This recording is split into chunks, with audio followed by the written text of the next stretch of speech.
Hello students, welcome to all. हमारा commerce की class में चैप्टर चल रहा है साझेदारी का सामान्य परिचय, और इसके अधिकांश जो थ्योरेटिकल पोर्शन है और न्यूमेरिकल है वो करा दिया गया है। अब इस चैप्टर के कुछ ऐसे क्वेश्चन जो एग्ज़ाम के पॉइंट ऑफ व्यू से महत्वपूर्ण है, एग्ज़ाम में आ जाते हैं कई बार, उन क्वेश्चन पे आज चर्चा करेंगे और नेक्स्ट क्लास में नया चैप्टर शुरू करेंगे साझेदारी का ही। तो पहले क्वेश्चन हम लेते हैं जो मल्टीपल चॉइस वाले हैं, बहुविकल्पीय क्वेश्चन। सबसे पहला क्वेश्चन है, साझेदारी संस्था में साझेदारों की न्यूनतम संख्या हो सकती है। यहाँ पे बात की गई है न्यूनतम की, यानी कम से कम।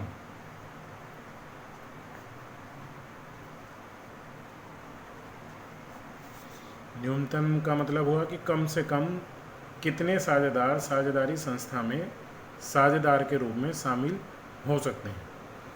चार ऑप्शन दिए गए हैं, 2, 1, 4 और 5। तो जो सबसे पहला वीडियो था जिसमें साझेदारी का मीनिंग और डेफिनेशन, इसकी विशेषताओं पर चर्चा हुई थी, वहाँ बता दिया गया था कि साझेदारी के लिए कम से कम 2 साझेदार। कितने साझेदार होने चाहिए? 2, क्योंकि 2 से कम यदि एक साझेदार होगा तो वो फिर एकल व्यापार होता है, वो फिर साझेदारी नहीं रहेगी, उसे हम एकल व्यापार कहते हैं। तो इस क्वेश्चन का आंसर होगा 2 साझेदार। नेक्स्ट क्वेश्चन है, साझेदारी अनुबंध के अभाव में लाभ हानि को किस अनुपात में बांटा जाएगा। यानी साझेदारी संस्था का जो वर्ष भर के संचालन के बाद लाभ हुआ है या हानि हुई है, उसको साझेदारों के बीच में किस अनुपात में बांटा जाएगा। यदि साझेदारी अनुबंध, अनुबंध का मतलब है संलेख, पार्टनरशिप डीड, साझेदारी संलेख यदि नहीं बनाया गया है तो इस लाभ या हानि को साझेदारों के बीच किस अनुपात में बांटा जाएगा। 4 अल्टरनेट हैं हमारे पास, विकल्प हैं, बराबर, पूंजी के अनुपात में, ऋण के अनुपात में, या इनमें से कोई नहीं। तो सेकंड वीडियो जिसमें साझेदारी संलेख पार्टनरशिप डीड के बारे में चर्चा हुई थी, वहाँ ये बताया गया था कि यदि संलेख नहीं बनाया गया है तो संस्था के लाभ या हानि को प्रत्येक साझेदार के बीच में बराबर अनुपात में बांट दिया जाएगा। हर साझेदार बराबर का हिस्सेदार होगा। इसका आंसर होगा बराबर अनुपात में। नेक्स्ट क्वेश्चन है, साझेदारी अधिनियम भारत में कब लागू हुआ। 4 ऑप्शन दिए गए हैं, सन 1956, सन 1932, सन 1949 और सन 1935। भारत में साझेदारी संस्थाओं का जो निर्माण किया जाता है, उन पे कंट्रोल किया जाता है, वो किस अधिनियम के अंतर्गत किया जाता है, क्वेश्चन ये पूछा है। तो पहले वीडियो में जब साझेदारी का मीनिंग पर चर्चा हुई थी, बताया गया था कि भारत में लागू होने वाला अधिनियम है भारतीय साझेदारी अधिनियम सन 1932।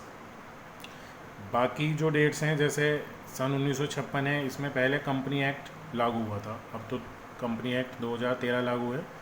पहले 2013 से पहले कंपनी एक्ट 1956 लागू था। सन 1949 जो है वो भारतीय बैंकिंग अधिनियम है, बैंकिंग नियमन अधिनियम है। और सन 1935 में आरबीआई, जो भारत का रिजर्व केंद्रीय बैंक है, central bank of India, RBI, उसकी स्थापना है। फिलहाल हमारा क्वेश्चन जो भारतीय साझेदारी अधिनियम के बारे में है, उसका आंसर है वर्ष 1932। नेक्स्ट क्वेश्चन है, साझेदारी संलेख के अभाव में साझेदार द्वारा दिए गए ऋण पर संस्था किस प्रतिशत से ब्याज भुगतान करेगी। यानी यदि किसी साझेदार ने आवश्यकता पड़ने पर संस्था को कोई ऋण दिया है, उस ऋण पर संस्था उस साझेदार को कितने प्रतिशत की दर से ब्याज का भुगतान करेगी यदि साझेदारी संलेख नहीं बनाया गया है। तो इसका आंसर होगा 6%। साझेदारी संलेख यदि नहीं बनाया गया है, उसमें कई नियम लगते हैं, उनमें ही है कि ऋण का जो साझेदार द्वारा ऋण दिया गया है उस पर जो संस्था ब्याज का भुगतान करेगी वो 6%। नेक्स्ट क्वेश्चन है, साझेदारी संस्था में साझेदारों की अधिकतम संख्या हो सकती है। वहाँ पहले क्वेश्चन में बात हुई थी न्यूनतम की, यहाँ पे क्वेश्चन पूछ रहा है हमारे से अधिकतम, यानी अधिक से अधिक कितने साझेदार हो सकते हैं। तो पहली वीडियो को आपने देखा होगा, आप आपके ध्यान होगा, आप में से बहुत से बच्चे आंसर दे भी सकते हैं इसका। यदि नहीं आपने वीडियो देखी है, पहले वीडियो देख लीजिए, उससे आपको स्पष्ट हो जाएगा। जो मैक्सिमम साझेदार हैं वो हो सकते हैं 50, और ये जो है वो कंपनी अधिनियम के अनुसार है।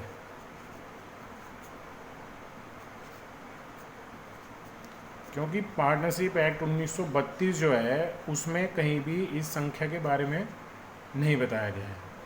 तो ये जो संख्या है वो 50 जो है वो कंपनी अधिनियम के अनुसार बताई गई है।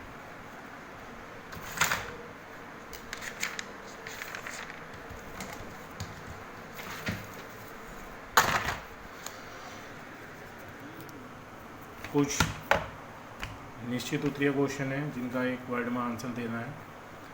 जैसे पहला क्वेश्चन है, साझेदारी संस्था का पंजीयन यानी रजिस्ट्रेशन कराना अनिवार्य है? तो इसका आंसर होगा नहीं। यानी साझेदारी संस्था का जब हम निर्माण करते हैं कुछ साझेदार मिलके, तो उसका रजिस्ट्रेशन कराना कानूनी रूप से अनिवार्य नहीं है। लेकिन जिन संस्थाओं का रजिस्ट्रेशन पंजीयन होता है उन संस्थाओं को बहुत सी सुविधाएं, संरक्षण सरकार द्वारा दिया जाता है, इसलिए अधिकतर संस्थाएं अपना पंजीयन करा लेती हैं। लेकिन बात अनिवार्य की है तो ये अनिवार्य नहीं।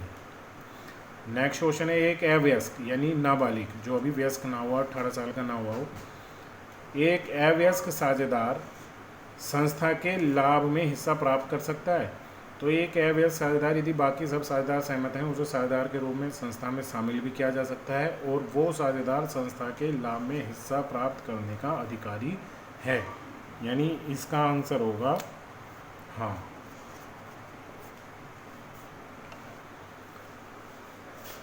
नेक्स्ट क्वेश्चन है, साझेदारों के पूंजी खाते तैयार करते समय पूंजी की प्रकृति कितने प्रकार की हो सकती है?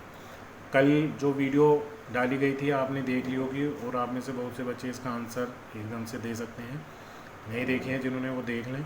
तो पूंजी की प्रकृति, जब हम कैपिटल अकाउंट बनाते हैं तो पूंजी की प्रकृति 2 प्रकार की होती है। कौन कौन सी? एक तो होती है स्थायी और एक होती है परिवर्तनशील।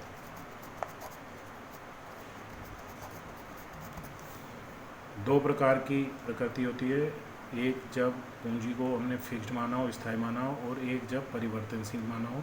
जब स्थायी मानते हैं तो कैपिटल अकाउंट अलग बनता है, करंट अकाउंट अलग बनता है, और यहाँ पे केवल कैपिटल। ये कल की वीडियो में है, आप एक बार उसे देख लें, जिन्होंने देख रखी है वो आसानी से समझ रहे होंगे। नेक्स्ट क्वेश्चन है, जिन मदों से साझेदारों की पूंजी में वृद्धि होती है उन मदों को पूंजी खाते के किस पक्ष में लिखा जाता है? जिन्होंने कल वीडियो देखे उनको एकदम से पकड़ में आ जाएगा क्वेश्चन। आंसर भी आप में से बहुत से समझ गए होंगे इसका आंसर होगा धनी पक्ष,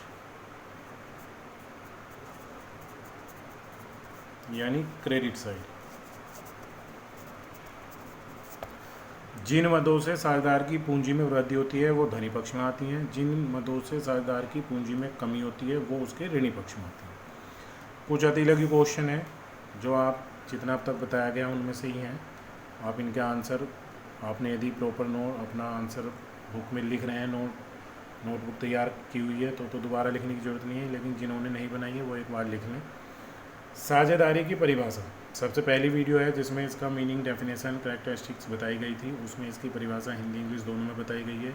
आप उस वीडियो को देखें और वहाँ से इसका आंसर आप लिख लेंगे।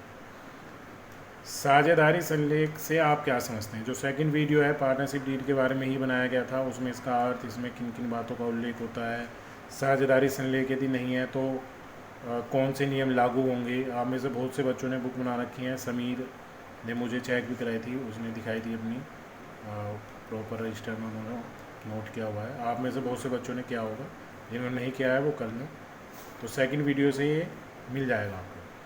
साझेदारी संलेख के अभाव में लागू होने वाले नियम, ये भी वही सेकंड वीडियो आप देखेंगे, उसमें बताया गया था यदि साझेदारी संलेख नहीं बनाया गया है तो कौन कौन से नियम लागू होंगे। जैसे अभी ये क्वेश्चन आया था कि साझेदारों का लाभ हानि अनुपात बराबर माना जाएगा, तो वहाँ से आपको इसका भी आंसर मिल जाएगा।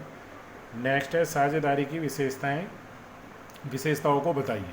पहली वीडियो जिसमें मीनिंग, डेफिनेशन और इसकी कैरेक्टरिस्टिक्स हैं, इसके मीनिंग और डेफिनेशन से ही अधिकतर निकल जाती हैं, तो ये पहली वीडियो से आपको मिल जाएगा। मैं समझता हूँ इनमें कोई भी क्वेश्चन ऐसा नहीं होगा जो समझ में ना आया होगा। यदि कोई क्वेश्चन ऐसा है जो समझ में नहीं आया है या आप कुछ पूछना चाहते हैं तो आप अपना क्वेश्चन चाहे व्हाट्सएप ग्रुप पे चाहे आप कमेंट बॉक्स में लिख सकते हैं। और नेक्स्ट क्लास में हम दूसरा चैप्टर अपना साझेदारी का शुरू करेंगे। Good bye.